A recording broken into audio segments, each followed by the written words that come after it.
कि हमने भी परिवर्तन संबंधी बातें की हैं। तो मेरे ख्याल से यानी फिल्म परिवर्तन के लिए जो डायरेक्शन से संबंधित मार्ग होता है, जो डायरेक्टर जो काम करता है, जो अपना तरीका अपनाता है मार्ग, वो मेरे ख्याल से परिवर्तन का मुख्य रास्ता वो है। और आपके हिसाब से भी ये आप क्या विचार है जो कि परिवर्तन हो, फिल्म में परिवर्तन होती रहती है, क्यों होती है? डायरेक्शन है या राइटिंग है या और कुछ है? आप अपने विचारधारा से व्यक्त करें, मैं चाहूँगा जिन पर ध्यान तो आप बताएं। जब प्रोड्यूसर कोई फिल्म मेकिंग शुरू करता है तो मेकिंग शुरू करने के साथ सबसे पहले वो एक डायरेक्टर अपॉइंट करता है। डायरेक्टर जब अपॉइंट करता है तो फिर उसके बाद डायरेक्टर राइटर को राइटर को अनुबंधित किया, बुलाया कि भाई कुछ कंसेप्ट सुनाइए अपना। जब कुछ कंसेप्ट वो सुनने के बाद वो सब समझ में आया प्रोड्यूसर डायरेक्टर को, तब जाके स्क्रिप्ट फाइनल होती है। जब स्क्रिप्ट फाइनल होती है तो डायरेक्टर अपने हिसाब से उसमें ब्रेकडाउन है, जो भी उसमें वर्क है, वो सारी चीज़ देखता है। वो इस फिल्म के कहानी में बहुत सारे पार्ट है। ये कंसेप्टर्स के काम करने के अपने तरीके होते हैं। आज जो लोग काम कर रहे हैं, जैसे पंडित बजमी जी हैं डायरेक्टर, हमारे पिता भी डायरेक्टर, इसी तरह महेश भट्ट जी और भी बहुत सारे डायरेक्टर लोग हैं, उन लोग ये काम करते हैं। सबका अपना अपना तरीका है काम करने का, भिन्न होता है और कंसेप्ट एक ही है, लेकिन जो प्रेजेंटेशन होगा वो डायरेक्टर के अपनी सोच पर डिपेंड करेगा। तो डायरेक्टर जो है फिल्म का बहुत इम्पोर्टेंट पार्ट है। डायरेक्टर फिल्म को आगे तक पहुंचाने में डायरेक्टर की बहुत बड़ी सोच। फिर यहाँ तक के वो फिर सिलेक्शन करता है सभी डिपार्टमेंट का, म्यूजिक डायरेक्टर है, इसका उसका, फिर उसकी कंसेप्ट होता है, फिर उसके बाद अपनी थॉट होती है उसकी, फिर डिस्कस करता है हर डिपार्टमेंट से लोग समझते हैं। इस तरह सारी चीज मेहनत के बाद फिल्म तैयार हो गई। तैयार होने के बाद भी डायरेक्टर उसको फिल्म कंप्लीट हो गई तो एडिटिंग है, डबिंग है, मिक्सिंग है, फिर बैकग्राउंड वर्क है, संगीतकार को बुलाया गया, फिर बैकग्राउंड किया, फिर कलर कलेक्शन है, VFX, बहुत सारे वर्क हैं। उसके बाद आगे बढ़े तो फिल्में तक तैयार हो गई भाई, तो सेंसर करना है, जब सेंसर हो गई तो मैंने बात हाँ, तो ये सारे वर्क जो है बाद में जरूर है, लेकिन सारी चीज डायरेक्टर से रिलेटेड है। ये मेरी डाटा नहीं कर सकते इसको, चाहे UFO लोडिंग है, ये सारी चीज जो है, ये रिलीजिंग तक के बिजनेस तक की जितनी सारी चीजें हैं, जिम्मेदारियां डायरेक्टर ही पे, इसीलिए उसको एक मुख्य स्रोत माना गया। हाँ, इसी मुख्य समझा था। और क्या मेरी बातों से संतुष्ट है? मेरे प्रश्न से आप संतुष्ट हैं? तो इतना आपने उत्तर दिया है? नहीं, वो सही कहा आपने। नहीं, डायरेक्टर बहुत अम्पायर, जब मैं सोचता हूँ डायरेक्टर के बारे में, नहीं मैं इतना तो, आपको इसलिए क्रोध रहा हूँ कि मैं चाहता हूँ कि आप जनता जनार्दन बीच में पूरी क्षमता के साथ उभर कर एक बार मनवा दे कि नहीं कोई संगीतकार जो है मैं भी हूँ, ये मैं चाह रहा हूँ। इसलिए आपको इतनी क्रोध नहीं। अगला प्रश्न है वो ये है कि आर्ट की फिल्म में फिटनेस का क्या महत्व है? देखिए पूरी साहब, आर्ट के दुनिया में फिटनेस की क्या अहमियत है। फिटनेस की अहमियत जो है आर्ट की दुनिया ही में नहीं, ये भगवान के बनाए हुए संपूर्ण ब्रह्मांड में स्वास्थ्य का जो है खास अहमियत है, क्योंकि स्वास्थ्य ही धन है। Health is wealth, no doubt. तो इंसान को चाहिए कि must be careful to health, इस पर खास ध्यान होना चाहिए, और नेचर से प्यार करे। वो नेचर से प्यार करेगा तो वो उसकी बॉडी की जो अल्लाह ने जो सेहत दी है वो सेहत की बेटर रहेगी। अब है कि कला की दुनिया में जो मामला है इसका हेल्थ का, सभी लोग को अपने पहले के जमाने में भी धर्मेंद्र जी, आज ये सलमान खान या शाहरुख खान, ये रणबीर कपूर, रणवीर सिंह, ये सभी लोगों ने इसको अहमियत दी है। अहमियत दी तो आप स्क्रीन दिखता भी है जी, दिखाई दे, नो डाउट दिखाई देता है। और जब आदमी स्वस्थ होगा तो काम को पूरी ईमानदारी से कर सकता है। ईमानदारी कर सकता है। एक निरोग व्यक्ति जो काम कर सकता है और रोगी व्यक्ति नहीं कर सकता। नहीं, हमारी अब तो आपने बदल दिया प्रश्न में, सिर्फ निरोगी आपने कहा। फिल्म लाइन में कोई भी चाहिए कि गीतकार है या संगीतकार है या गायक है जिसमें वो अपने काम को अंजाम देता है, तो बीमार होकर तो नहीं देता वो देखिए मानसिक भी तो सही रहता है।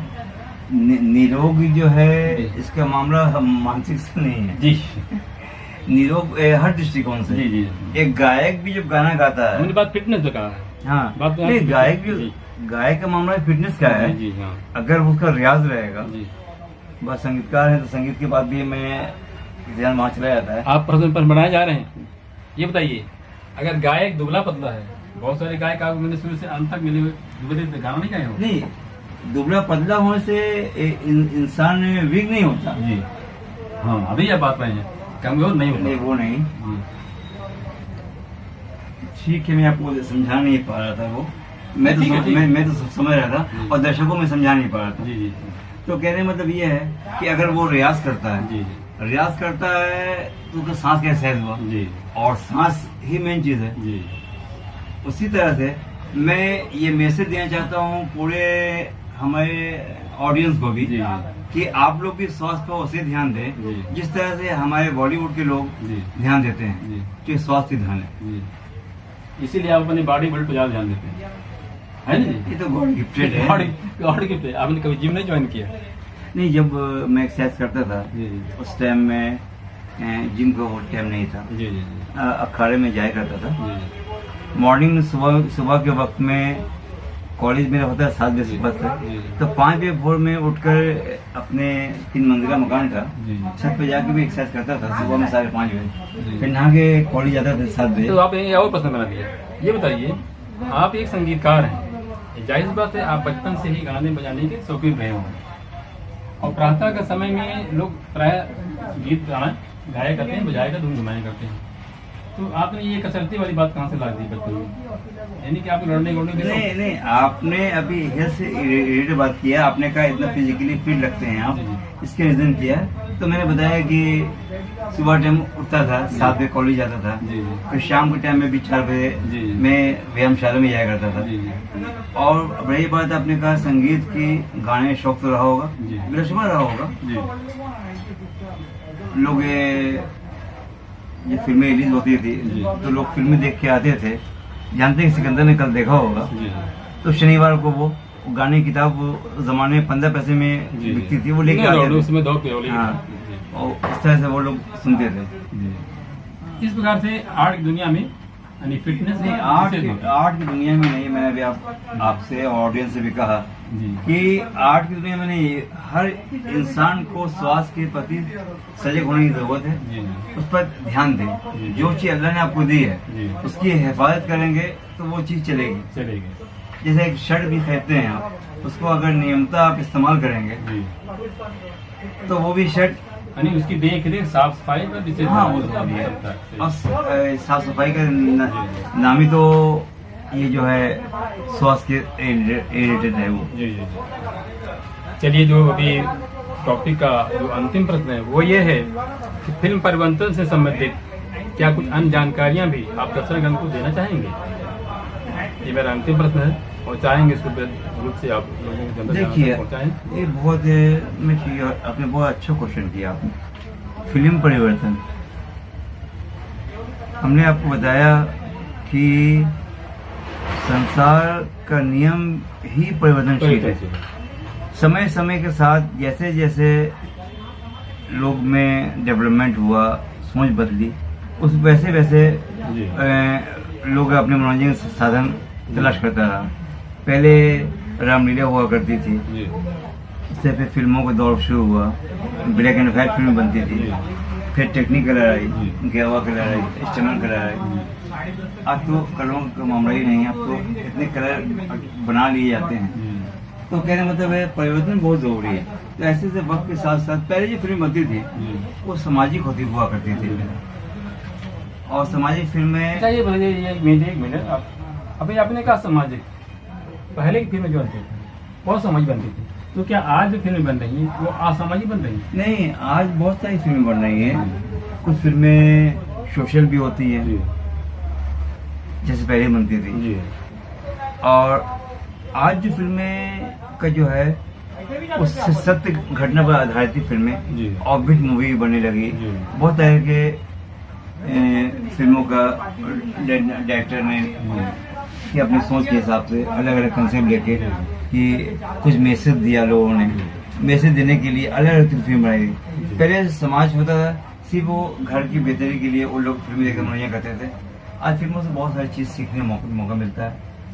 पहले भी सीखने मिलता था कि फिल्म में एक खलनायक हुआ करता था, बाकी हुआ करता था, हल्का अच्छी बुरी बात सीखता था। आज सीखने का बहुत रास्ता है, आज वो सारे बहुत चीज़ अच्छी है। वो इसी फिल्मी परिवर्तन जो है आज है, वो कुल मिला के एक तरह से मैसेज भी है, मार्गदर्शन भी है लोगों के लिए। चलिए, बहुत बहुत धन्यवाद सिकंदर जी, आज हमारे आप स्टूडियो में बता और हमारे ख्याल से ही नहीं, अपनी बृहद जानकारियाँ जनता जनार्दन को प्रस्तुत की, इसके लिए आप पुनः एक बार बधाई के पात्र हैं। और मैं पुनः चाहूँगा एक बार फिर हमारी आपकी मुलाकात फिल्मी मुलाकात कार्यक्रम में अवश्य, क्योंकि मैं ही नहीं, हमारे ख्याल जनता जनार्दन भी आपसे बहुत संतुष्टि होगी, बहुत खुशी होगी। इसलिए पुनः एक बार नहीं, जितनी बार बधाई दी जाए उतनी बार बधाई आपकी कम है। थैंक यू, आपने बुलाया मुझे यहाँ। मेरे प्यारे जनता के बंधुओं, आज हमारे स्टूडियो में सिकंदर दास जी आए और मैं जहाँ तक समझता हूँ अपनी व्यस्त जीवन को उन्होंने कुछ समय तक ताक पर रखकर जो मेरे लिए समय निकाला, वो तो बधाई पात्र है ही। और जो जानकारियाँ तो उन्होंने प्रदान की वो अपने आप में, क्योंकि ये सब आप संगीतकार हैं और हमने जो प्रस्तुत किए हुआ कुछ संगीत की दुनिया से भटके की हुई है, जो कि हर किसी के बस का उत्तर देना नहीं है। मैं तो इसे बुलाना चाह रहा था अपने अमर मिताब जी को ही, लेकिन कुछ बातें ऐसी आई कि बार बार मैं ही उत्तर नहीं दूंगा। डॉक्टर साहब हमारे उन्होंने कहा कि नहीं, किसी और बुलाया जाए, तो हमको अच्छे लगे हमारे संगीतकार सिकंदर साहब जी, उनको मैंने आमंत्रित किया और उन्होंने बहुत ही अच्छे ढंग से विस्तृत रूप से जानकारी आपको प्रदान की। इसके लिए बहुत बहुत बधाई पात्र हैं। एक बार पुनः आप सबको नमस्कार, जय हिंद, जय भारत। नमस्कार आप सभी को, फिर मिलते हैं हम लोग अगली बार जब मुझे आमंत्रित किया जाएगा, फिर आपके सामने उपस्थित होऊंगा। आप लोग से एक विनती है, गुजारिश है, रिक्वेस्ट है कि स्वास्थ्य धन है, स्वास्थ्य पर आपको ध्यान दें। अगर स्वास्थ्य नहीं होगा कुछ भी नहीं होगा, कोई भी काम अच्छी तरह से नहीं कर पाएंगे आप। इसी बात के साथ इजाज़त दिए इस संगीतकार सिकंदर शाह को।